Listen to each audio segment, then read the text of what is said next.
नमस्कार, मैं हूं दीपाली। आइए नजर डालते हैं 3 फरवरी की कुछ खास मॉर्निंग अपडेट्स पर। अमेरिका ने घटाया भारत पर टैरिफ, ट्रंप बोले ट्रेड डील पर बनी सहमति। अमेरिका के राष्ट्रपति डोनाल्ड ट्रंप ने एक पोस्ट किया है जिसमें उन्होंने भारत पर लगे पारस्परिक टैरिफ को 25% से घटाकर 18% करने का ऐलान किया है। इस पोस्ट में ट्रंप ने एक और अहम बात कही है जिसमें उन्होंने भारत और अमेरिका के बीच व्यापार समझौते पर सहमति बनने का ऐलान किया है। राष्ट्रपति ट्रंप और पीएम मोदी के बीच सोमवार को टेलीफोन पर बात हुई। इस बातचीत के बाद ही ट्रंप ने भारत पर लगे 25% टैरिफ को घटाने का ऐलान किया। सीएन अन्नादुराई की 57वीं पुण्यतिथि पर सीएम स्टालिन ने अर्पित की श्रद्धांजलि। तमिलनाडु के मुख्यमंत्री एम.के. स्टालिन ने डीएमके के संस्थापक और पूर्व मुख्यमंत्री सीएन अन्नादुराई की 57वीं पुण्यतिथि पर मरीना बीच पर उनके स्मारक पर पुष्पांजलि अर्पित की। इस दौरान स्टालिन के तमाम समर्थक वहां मौजूद नजर आए। काफी संख्या में नेताओं और कार्यकर्ताओं की मौजूदगी भी वहां पर देखी गई। कोलकाता मेट्रो के रेलवे महाप्रबंधक ने बजट आवंटन पर दिया अपना रिएक्शन। कोलकाता मेट्रो रेलवे के महाप्रबंधक शुभांशु शेखर मिश्रा ने 2026-27 वित्तीय वर्ष में रेलवे सेक्टर के लिए बजट आवंटन पर कहा। कोलकाता मेट्रो का 2014 से 27 किलोमीटर का विस्तार हुआ था। 2014 से अब तक इसमें 45 किलोमीटर का विस्तार हो चुका है। यदि कोलकाता मेट्रो की योजना को मंजूरी मिल जाती है तो हमें करीब 130 किलोमीटर का विस्तार देखने को मिलेगा। रेलवे मंत्री ने आश्वासन दिया कि कोष की कोई समस्या नहीं है, लेकिन यदि राज्य सरकार से मंजूरी मिल जाए तो तेजी से काम आगे बढ़ सकता है। अनुमति और मंजूरी की समस्या है। राज्य सरकार से मंजूरी चाहिए जो हाई कोर्ट की मध्यस्थता के बावजूद भी नहीं मिली है। मिनिस्टर साहब एक चीज बोले, कलकत्ता मेट्रो 2014 तक 27 किलोमीटर का सेक्शन था। 2014 से अब तक उसमें 45 किलोमीटर सेक्शन ऐड हो गया है। अब टोटल जो कलकत्ता मेट्रो का जो प्रोजेक्ट सैंक्शन प्रोजेक्ट है, एक सब होने एग्जीक्यूटिव अगर हो जाएगा तो हमको करीब 130 किलोमीटर का सेक्शन मिलेगा। और जो मंत्री साहब ने बोले हैं, रेलवे मिनिस्टर जो बोले हैं, ये फंड का कोई इश्यू नहीं है। अगर हमको गवर्नमेंट से, स्टेट गवर्नमेंट से परमिशन और क्लियरेंसेस मिल जाए तो काम तेजी से आगे बढ़ सकता है। सो परमिशन और जो क्लियरेंसेस वो इशू है लॉन्च करने के लिए स्टेट गवर्नमेंट से परमिशन चाहिए, जो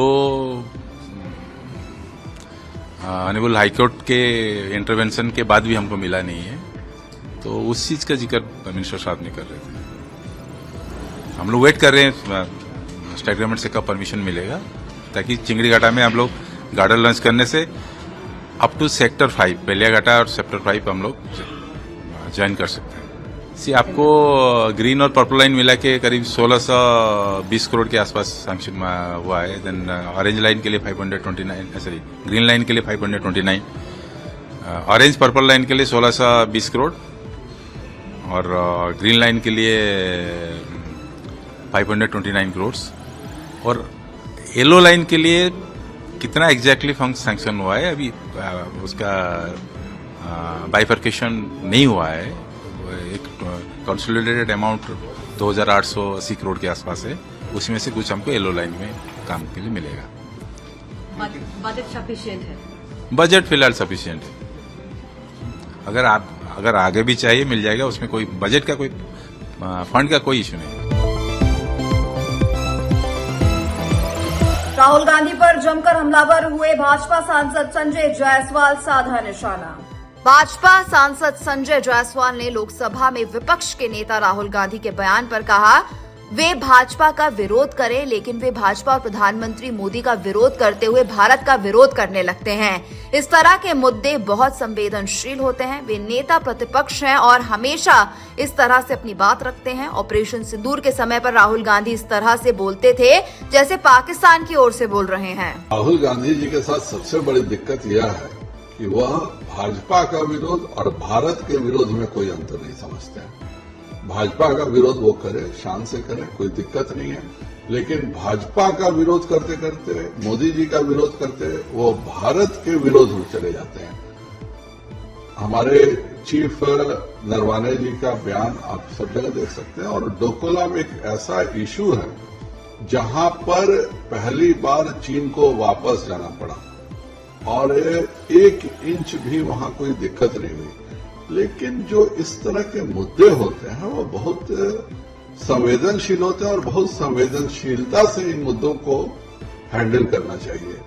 आप नेता प्रतिपक्ष हैं और उसके बाद इस तरह से घटिया ढंग से अपनी बातें रखते हैं। और ये कोई पहली बार नहीं है। जब ऑपरेशन सिंदूर हुआ तो ऐसा लग रहा था कि राहुल गांधी भारत की तरफ से नहीं बल्कि पाकिस्तान की तरफ से अपनी बातें रख रहे हैं। कांग्रेस उत्तर प्रदेश अध्यक्ष अजय राय बोले, सरकार दबाना चाहती है राहुल गांधी की आवाज। उत्तर प्रदेश कांग्रेस प्रदेश अध्यक्ष अजय राय ने लोकसभा में विपक्ष के नेता राहुल गांधी के बयान पर कहा, राहुल गांधी की आवाज को हमेशा ये सरकार दबाना चाहती है। राहुल जी तथ्य की बात करते हैं, जो सही बात है उस पर बात करते हैं। जब भी राहुल गांधी ने सही बात देश को या आम जनता को बताने की कोशिश की तो ये सरकार पूरे तरीके से उनके विरोध में खड़ी होती है और उनको बोलने नहीं देती है, चाहे कोई मुद्दा हो या राष्ट्र हित हो। उन्होंने जो बात अभी उठाई है, जिस प्रकार से चीन का रोल था और जिस प्रकार से पीएम मोदी और रक्षा मंत्री बैकफुट पर हुए, ये बात राहुल गांधी बोलना चाहते हैं। देश के पूर्व सेना अध्यक्ष नरवणे जी थे, उनके द्वारा ये किताब लिखी गई थी। राहुल जी फैक्ट की बात करते हैं, जो सही बात है, असली बात है, उस पर बोलते हैं। और आप उठाकर इसके पहले का भी आप देख सकते हैं, जब भी राहुल जी ने सही बात देश को बताने का प्रयास किया, आम जनता को बताने का प्रयास किया, तो ये सरकार पूरी तरीके से उनके विरोध में खड़ी होती है और उनको और बोलने नहीं देती। चाहे वो कोई इश्यूज उठाकर आप देख लें, चाहे वो राष्ट्रहित के लिए जहां भी उठाते हैं बात। अभी ये जो बात उन्होंने उठाई है कि जिस प्रकार से चाइना का जो रोल था, जिस प्रकार से अपने देश के प्रधानमंत्री और देश के रक्षा मंत्री ये लोग पूरी तरीके से बैकफुट पे हुए, ये बात राहुल जी बोलना चाहते हैं। और इनके पूर्व सेना अध्यक्ष, जो देश के पूर्व सेना अध्यक्ष नरवाने जी थे, उनके द्वारा ये किताब लिखी गई है। मुझे लगता है कि निश्चित तौर से राहुल गांधी जी को बुलवाना चाहिए और उनकी बात जो कोर्ट की है सेना अध्यक्ष ने, वो बात पार्लियामेंट में आनी चाहिए, जिसको देश जाने कि हमारे देश के प्रधानमंत्री, हमारे देश के रक्षा मंत्री ये किस तरीके से सामने वाले देश के सामने, चाइना के सामने या उसके सामने, अन्य देशों के सामने कैसे झुकते हैं और कैसे अपने देश का अपमान कराते हैं। मॉर्निंग अपडेट में फिलहाल इतना ही। मुझे दीजिए इजाजत। नमस्कार।